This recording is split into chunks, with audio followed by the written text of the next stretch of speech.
Alrighty, this is Resurrected Hobbyist with the next part in my long play / feedback video on pairs. So last time we left off, KP and name fails me. The guy that runs the bakery. I can't think of his name now. The guy. Were having a date. They had gone to look at the stars, and it had apparently been 15 days. So, real long date, I guess. So, anyway, so KP is thinking about her father.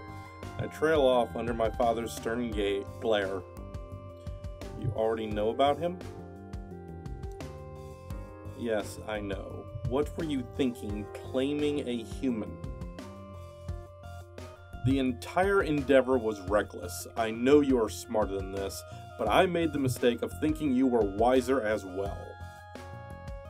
He lets out a breath. This is what you will do. You will relinquish your claim on the boy. I don't care what you've been telling him. From this day on, he is not your claimed or whatever silly fantasies you've been filling his head with. But Daddy... You will return to the ship, and you will be on the first transport back to Venori in 3 sun cycles. No more, no less. If there's anything you want from Earth, you'd better prepare it. And that boy is not up for discussion. He stays. 3 sun cycles. Am I understood?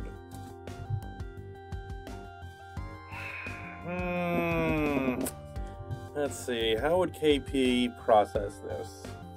So on the one hand, she wants to stay with James. That was his name, James. But on the other hand, she's kind of being shoved into a bind by her father.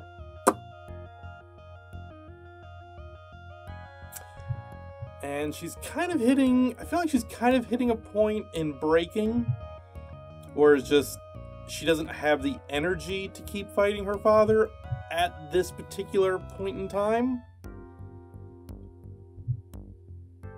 But James... You know what? I'm going for broke. No, Daddy. I'm staying here until the last ship leaves this galactic territory. You will not force me to leave like a common foot soldier. Daddy doesn't respond at first. He shuts his eyes, pinching the bridge of his nose. I should never have brought you along on this campaign. The simple sentence sends a stabbing pain through my chest. I don't mean to, but I let out an unrestrained gasp. Daddy, how could you say that? I say it because clearly these humans have been a bad influence on you. You have never spoken to me like this before. Sneaking behind my back when you need not, defying my orders. His voice is calm with quiet rage. You ought to be glad that I don't erase him here and now. This human, I have watched him and I do not trust him. I am certain he will betray your misplaced trust. I scoff, crossing my arms. You can't see the future any better than I can, and you may have watched James, but I know him. He wouldn't dare. Daddy is silent. You have 7 sun cycles. I don't care what you do in that time, as long as you are on that ship to Venori on time. You may act as you wish. But know this. He speaks slowly and deliberately, his voice cold. Whatever consequences come of this, I will not change them for you. You may deal with them on your own. The hollow bubble above Mel goes blank. It isn't until I look up that I realize that I missed the sunrise completely. And I'm tired. Mel? Just take me home. Yes, Princess. It's been 5 days, and I haven't been back to Earth. Daddy only gave me a week, so I've had no chance but to spend... So I have no choice but to spend the last few days packing and collecting samples to take back to Venori with me. I look down at the swirling planet out my observatory deck. Back to her normal costume. I'm running out of time. Even I know that a week means nothing more and nothing less. If I defy him, I risk James being erased completely. And now, there's only 2 days left.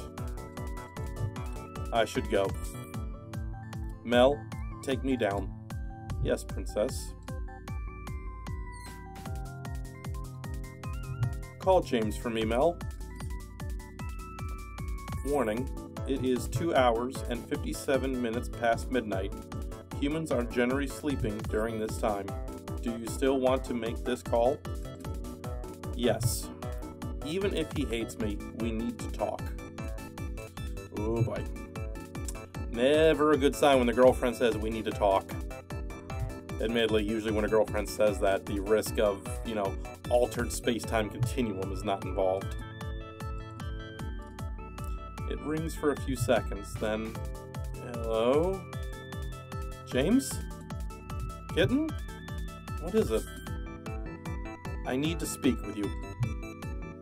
There's silence on the other end. At 3 in the morning? It's urgent, so yes. He mutters something under his breath. Seriously? Fine, whatever. Where are you? Clark Park. Clark Park. This really can't wait until tomorrow? No. Not even, say, 5 more hours? Not even. He lets out a sigh. Fine, fine. On my way. I'll send you my location. The phone clicks as he hangs up, leaving me waiting at the bench, wondering if he'll really come. Noya? James approaches the bench, his eyes watery with exhaustion. There you are. What? He yawns. What'd I miss? Perfect timing. I sit up stiffly on the bench. I want to look at him, but I worry that I'll lose my resolve if our eyes meet. I have something to tell you. You should sit. That is never a good sign for a girlfriend to say that. James stares at me for a long moment, then slowly lowers himself into the seat beside me. First, I would like to confess something to you. He smirks, keeping his voice light. I think you've done that plenty of times. Otherwise, we wouldn't be where we are now. I smile back. Yes, I was definitely a sight back then. My personal favorite is where you made all the shop's TVs come on with that video on repeat. I couldn't turn it off. James Zhang, in the name of Earth's celestial bodies, I demand you bow your heart to me.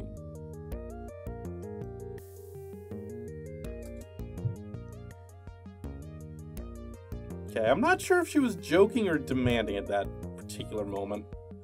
That's the one. I had to convince everyone it was a prank. He barks out a laugh.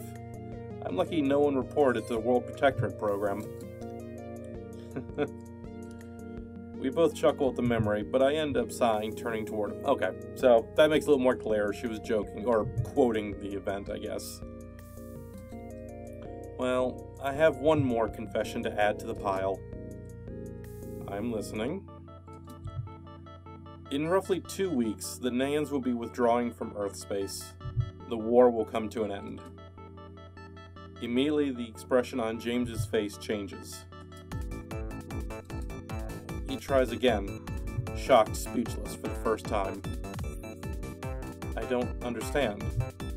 You, humans, I mean. Humans often think in black and white, and sometimes they think of gray.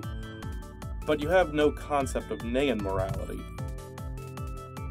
You think of us as soulless conquerors, but we want only to conquer the lone, weak universe. But why? What is it all for? There are bigger threats in the universe than the Naian Empire. Even we do not know the full scope of what lies in the endless, inky darkness. We intend to prepare the vast planetary swaths among the stars by engaging them in battle. But your people are already strong. Daddy says that. He says that with the kind of strength your naturals possess, there is no need to take this planet under our oversight. James looks at me blankly. You mean the war is really going to be over? I flash him a cheeky smile, trying to hide my pain. It will, with the humans as the victor. As such, I too will be departing from Earth space and returning to Venori, my home planet. This means something will be changing for you as well.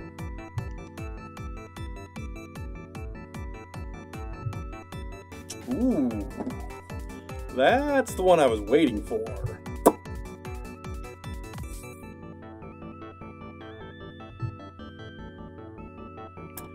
So, I feel like, from what I've seen so far, Noya's first inclination is to say, you're gonna come with me because you're my client. But I'm also getting the sense that Noya's being influenced by human culture. And I think she would want to respect James's view on this matter. And see if he would be willing to choose to come with her. But with the whole point that the Naians now view humans as strong, and strong enough that they don't need to be conquered,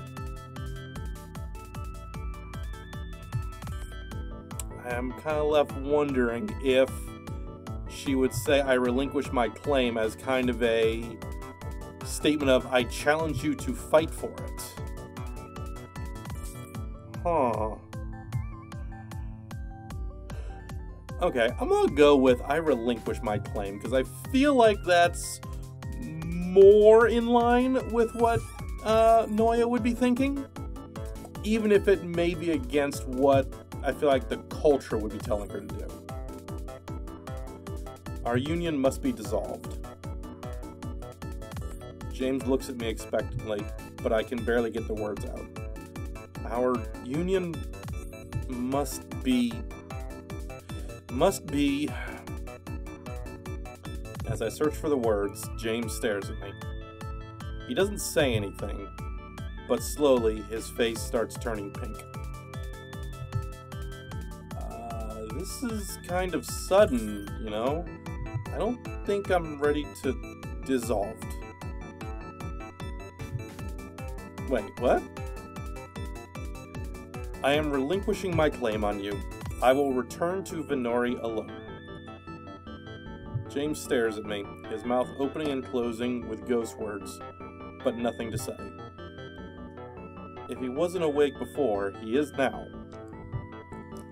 Yeah, that emotional roller coaster would certainly wake me up. And I'm kind of an ass, so... So, how long do we have? How much time? 3 days. Resting my hands on my thighs, I move to stand. That is all. I know I've interrupted your rest cycle, so... James grabs my arm. Don't run away. His urgent reaction sends a shiver up my back. I jerk my arm as the heat wave that feels suspiciously like distress shivers up my back, but he doesn't let go. It takes everything I have, but I force myself to gently uncurl his fingers from off of my arm. You can't just drop a bomb like this and leave. We need to talk. You don't have to do this anymore, James. You don't have to pretend to be loyal to me anymore. Well, I'm not pretending. I really think... Stop! Princess, your anger levels will alert the humans of your presence. It is recommended that you elate yourself immediately. This is your second warning. My skin feels warmer, but I ignore her. Mel's female? Okay.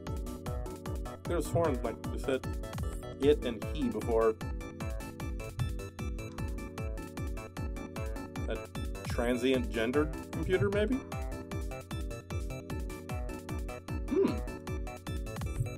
It's kind of an interesting idea now that I've popped in there. Anyway, where was I? It is already unusual for a Nayan to let go of one they've claimed, but I am uncertain that I can continue to pretend that our dating is more than I would like it to be. I know that you tolerate me at best, and I appreciate your efforts. Truly, I do. While it lasted, you made my time on Earth fantastic. I can feel myself starting to choke up, the distress making my face hotter. Little by little, I'm turning into an inferno. Is that what you thought all of this was? It was just some kind of exercise in loyalty? It wasn't to me. But I already knew that when you agreed to all of this, it was because you were afraid of what I could do to you. I did my best not to be threatening toward you, but I am not human like you are. You know, as a guy who is 6 foot even and broke 200 pounds in 7th grade, I can really kind of relate to Noya on that front. You know, there have been a lot of times in my life where, you know, I've apparently been threatening just by standing there. And, you know, I don't want to be threatening, so I try to, you know, not be. Doesn't always work, so I can kind of relate to Noya on this one. I don't understand your people. I don't get the way humans think, but I wanted to understand you, at least a little bit. I did, too. James reaches out to touch me again, then recoils in pain as my skin burns him. Ow!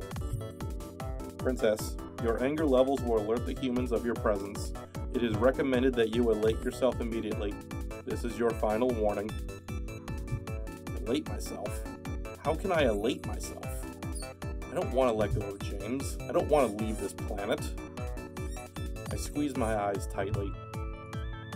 Unsure of what to do, James reaches out, but I stumble away from his touch. I'll burn him. I have to get away from here. James's voice is panicked. Kitten, you have to calm down. Sirens can't control. Yeah, there we go. I hear James' communicator buzz with a message. Alert, this is a QNN emergency broadcast. All citizens leave the park zone. This is not a drill. Oh boy. I pry my eyes open, but it's too late. The footsteps of the natural soldiers tells me they're already here. I reach for my belt, but realize too late that I'm not wearing one. I haven't worn one since James asked me to. I fall into a crouch, Mel sliding off my wrist and tumbling to the ground. Step away from the Nayan, sir. I can hear James' voice pleading distantly, and the soldier talking over him. Then I hear the sound of the naturals start to back away. She's going to pulse, retreat, translocators on the move, get us to safety. The retreat siren sounds. I force myself to look up, my eyes burning with heat I can't control. James, get away from me. It's not safe for humans. James ignores me, and crouching beside me, he picks up my comm bracelet. How does this thing work? Mel, this is a James. It's an emergency, and Noya is... Look, please, just help her. Do something. Please. Darkness. James? I sit up and immediately narrowly avoid hitting my head in my pod roof as it opens automatically. Thanks, Mel. I look wildly around the room, almost risking overheating myself again, but James is there, asleep on the floor beside the pod. I forgot. He came out in the middle of the night, so of course he's tired. That's right, he came out to meet me, and then... Mel, how did I get here? James Zhang, I granted him emergency authorized use to transport you aboard the ship. Well, that explains me. What about him? He was insistent on coming along for the ride and would not let go of you. I had no choice but to transport you both. He held on to me even though I was burning? Affirmative, Princess. I flinch. Does Daddy know? I have not alerted him. Ooh boy, that's going to be a hot problem. I did not intend that pun. But that doesn't mean he doesn't know. Ooh boy. I think I'm going to call it here for this part. To be blunt, things are heating up. And I feel like this is heading into a very dense section. And I've got some stuff I've got to do today. So I'm going to go ahead and call it here. I'm liking where this is going. A lot of the action and events are flowing fairly naturalistically from the characters. I will admit there are a couple points that the dialogue is a little stilted, though that may be because I'm speaking it out loud. I don't think it would strike me as stilted if I were simply reading it. So, yeah. Sure, join me for the next part.